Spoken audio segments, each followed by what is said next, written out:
पुरुष को स्त्री से ईर्ष्या क्यों? प्रश्न पूछा है। मैं अपनी पत्नी के अतिरिक्त अन्य स्त्रियों में भी उत्सुक हो जाता हूँ, लेकिन जब मेरी पत्नी किसी पुरुष में उत्सुकता दिखाती है तो मुझे बड़ी ईर्ष्या होती है। भयंकर अग्नि में मैं जलता हूँ। ओशो कहते हैं, पुरुषों ने सदा से अपने लिए सुविधाएं बना रखी थी, स्त्रियों को अवरुद्ध कर रखा था। पुरुषों ने स्त्रियों को बंद कर दिया था मकानों की चार दीवारों में, और पुरुष ने अपने आप को मुक्त रख छोड़ा था। अब वे दिन गए। अब तुम जितने स्वतंत्र हो उतनी ही स्त्री भी स्वतंत्र है। और अगर तुम चाहते हो कि ईर्ष्या में ना जलो तो दो ही उपाय हैं। एक तो उपाय है कि तुम स्वयं भी वासना से मुक्त हो जाओ। जहाँ वासना नहीं वहाँ ईर्ष्या नहीं रह जाती। और दूसरा उपाय है कि अगर वासना से मुक्त न होना चाहो तो कम से कम जितना हक तुम्हें है उतना हक दूसरे को भी दे दो। उतनी हिम्मत जुटाओ। तो चाहूंगा कि तुम वासना से मुक्त हो जाओ। एक स्त्री जान ली तो सब स्त्रियां जान ली, एक पुरुष जान लिया तो सब पुरुष जान लिए। फिर जो भेद है वे केवल ऊपरी रेखाओं के हैं, और जो एक स्त्री को जानकर स्त्रियों को नहीं जान पाया, समझ लेना कि मूर्छित होकर जी रहा है। वह अनंत स्त्रियों को जानकर भी नहीं जान पाएगा। वह जान ही नहीं पाएगा, क्योंकि जानना होता है बोध से। वह मूर्छित है। वह भागता रहेगा एक को छोड़कर दूसरी के पीछे, और निश्चित ही तुम जलोगे, क्योंकि पुरुष के अहंकार को चोट लगेगी। इसको तो तुम समझते हो बिल्कुल ठीक है, लेकिन तुम किसी दूसरे की स्त्री में उत्सुक हो जाओ तो कोई अड़चन नहीं। हम कहते हैं पुरुष आखिर पुरुष है। पुरुष ने ही गढ़ ली होगी यह कहावत कि पुरुष आखिर पुरुष है। पुरुषों ने ही यह हिसाब गढ़ लिए हैं कि पुरुष एक से तृप्त नहीं होता। पुरुष को अनेक स्त्रियां चाहिए, स्त्री एक से तृप्त हो जाती है। ये पुरुषों की ही तरकीबें हैं। स्त्री को एक से तृप्त होना चाहिए, वह एक तुम हो। और तुम कैसे एक से तृप्त हो सकते हो? तुम तो पुरुष हो। पुरुष को तो सुविधा ज्यादा होनी चाहिए। मैंने सुना है मुल्ला नसरुद्दीन के पड़ोस में श्रीमान मल्होत्रा नए नए आकर पड़ोसी हुए। उनकी पत्नी बहुत सुंदर है। मुल्ला ने अपनी पत्नी को चिढ़ाने के लिए एक दिन सुबह उठते से ही कहा कि सुनो, नाराज ना होना, कुछ दिनों से रोज मुझे सपनों में श्रीमती मल्होत्रा दिखाई पड़ती हैं। पत्नी बोली, अकेले ही दिखाई देती है ना? मुल्ला बोला, हाँ, पर तुम्हें कैसे पता चला? पत्नी ने कहा, क्योंकि श्रीमान मल्होत्रा मेरे सपनों में आते हैं। मुल्ला इससे बहुत दुखी था। चले थे पत्नी को चिढ़ाने, चिढ़ गए खुद।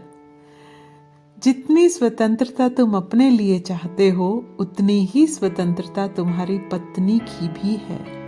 और अगर तुम पाते हो कि नहीं, पत्नी को दूसरे पुरुषों में उत्सुक नहीं होना चाहिए, तो फिर तुम्हारा भी दूसरी स्त्रियों में उत्सुक होना उचित नहीं है।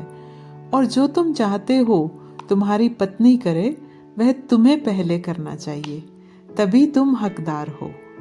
अपनी वासना की दौड़ों को छोड़ो। और मैं तुमसे यह बात कहे देता हूँ, स्त्रियां निश्चित ही ज्यादा वासनाग्रस्त नहीं होती जितने पुरुष होते हैं। स्त्रियों के पास एक तरह का समर्पण भाव होता है, और स्त्रियों के पास एक तरह की निष्ठा और आस्था और श्रद्धा होती है। पुरुष का प्रेम भी छिछला होता है, गहरा नहीं होता, ऊपर ऊपर होता है। पुरुष की जिंदगी में प्रेम ही सब कुछ नहीं होता, और भी बहुत सी चीजें होती हैं। स्त्री के जीवन में बस सब कुछ प्रेम ही होता है, और सब चीजें प्रेम के ही अंदर समाविष्ट होती हैं। पुरुष के जीवन में और भी कई काम हैं, जिनमें प्रेम भी एक काम है। स्त्री के जीवन में और कोई काम ही नहीं है। सारे काम ही प्रेम में समाविष्ट हैं।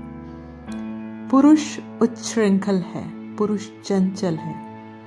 यह तुम छोटे छोटे बच्चों में भी देख लेना। छोटा लड़का हो, शांत बैठ ही नहीं सकता। चीजें पटकेगा, घड़ी खोलेगा, मक्खियां पकड़ने लगेगा, कुछ ना कुछ करेगा कटर पटर। छोटी बच्ची है, वह शांत बैठी है एक कोने में। हो सकता है अपनी गुड़िया को छाती से लगाए हो। और तुम ख्याल रखना, स्त्रियों को पता चलना शुरू हो जाता है गर्भ में भी कि लड़का है कि लड़की। अगर जरा संवेदनशील स्त्री हो, उसे पता चलना शुरू हो जाता है, क्योंकि लड़का वही उपद्रव शुरू कर देता है। कहीं टांग मारेगा, कहीं सिर हिलाएगा। लड़की शांत होती है। अनुभवी माँ को पता चलना शुरू हो जाता है कि लड़का है कि लड़की। उपद्रव के अनुपात से पता चलना शुरू हो जाता है। इसका वैज्ञानिक कारण है, जीवन शास्त्र कहता है कि स्त्री के व्यक्तित्व में अनुपात है, पुरुष के व्यक्तित्व में अनुपात नहीं है। स्त्री के जो अणु हैं वे सम हैं। 2 अणुओं से मिलकर जन्म होता है व्यक्ति का, पुरुष और स्त्री के 2 अणुओं से मिलकर। पुरुष के 24 कोष्ठों वाले अणु होते हैं और 23 कोष्ठों वाले अणु होते हैं। 2 तरह के अणु होते हैं। स्त्री के 24 कोष्ठों वाला ही होता है। जब पुरुष का 24 कोष्ठों वाला अणु स्त्री के 24 कोष्ठों वाले अणु से मिलता है तो लड़की का जन्म होता है।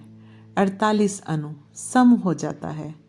तौल, तराजू के दोनों पलड़े बराबर होते हैं। और जब पुरुष का 23 कोष्ठों वाला अणु स्त्री के 24 कोष्ठों वाले अणु से मिलता है तो पुरुष का जन्म होता है। वह पलड़ा नीचा होता है, एक पलड़ा ऊंचा होता है। समतुलता नहीं होती। 47 कोष्ठ होते हैं, एक तरफ 23, एक तरफ 24। स्त्री के 24 कोष्ठ होते हैं, इसलिए स्त्री ज्यादा सुंदर होती है, समानुपाती होती है, शांत होती है। उसमें एक तरह समता होती है, एक तरह की स्थिरता होती है, एक तरह की गोलाई होती है स्त्री के व्यक्तित्व में। पुरुष में थोड़ा सा तिरछापन होता है, आड़ा आड़ा जाता है। उसके वैज्ञानिक आधार भी हैं। डब्बू जी और उनकी पत्नी यात्रा को गए। डब्बू जी किताबों के बड़े प्रेमी हैं। 24 घंटे किताबें बगल में दबाए रहते हैं। मंदिर में भी गए, विश्वनाथ के मंदिर में गए होंगे, काशी में। डब्बू जी अपनी किताब ही पढ़ रहे हैं मंदिर में भी खड़े होकर। पत्नी प्रार्थना कर रही है। अब उसका दुख तुम समझो। उसने जोर से कहा, हे विश्वनाथ के देवता, इतना भर कर देना, अगले जन्म में मरकर मैं स्त्री ना होऊं, किताब होऊं, ताकि कम से कम डब्बू जी के साथ 24 घंटे तो रह सकूं। डब्बू जी ने सुना। वह भी तत्क्षण झुक गए घुटनों के बल, हाथ जोड़कर कहा, हे प्रभु, अगर उसकी प्रार्थना मान ली हो तो तुम इसे टेलीफोन की डायरेक्टरी बनाना, ताकि हर साल बदल सकूं। पुरुष का चित्त ऐसा ही चंचल है। इस चंचलता को जाने दो। थोड़े स्थिर हो, थोड़े शांत हो, थोड़े जीवन में समझदार हो। बहुत दौड़ चुके जन्मों जन्मों तक, कहाँ पहुंचे हो और कब तक दौड़ते रहोगे? अब ठहरो। ठहरे पाँव तो मिले गाँव, ठहर जाओ तो गाँव मिल जाए। तो जिसकी तलाश है वह मिल जाए। उस ठहरने का नाम ही ध्यान है। चलते रहने का नाम संसार है। ठहर जाने का नाम परमात्मा है। ओशो, मरो हे जोगी मरो। ओशो के चरणों में माँ प्रेम आराधना के श्रद्धा सुमन। अगर आप मेरे द्वारा पढ़े गए ओशो के प्रवचन सुनते रहना चाहते हैं तो आप इस चैनल को सब्सक्राइब कर सकते हैं। धन्यवाद। प्रेम आराधना के प्रणाम।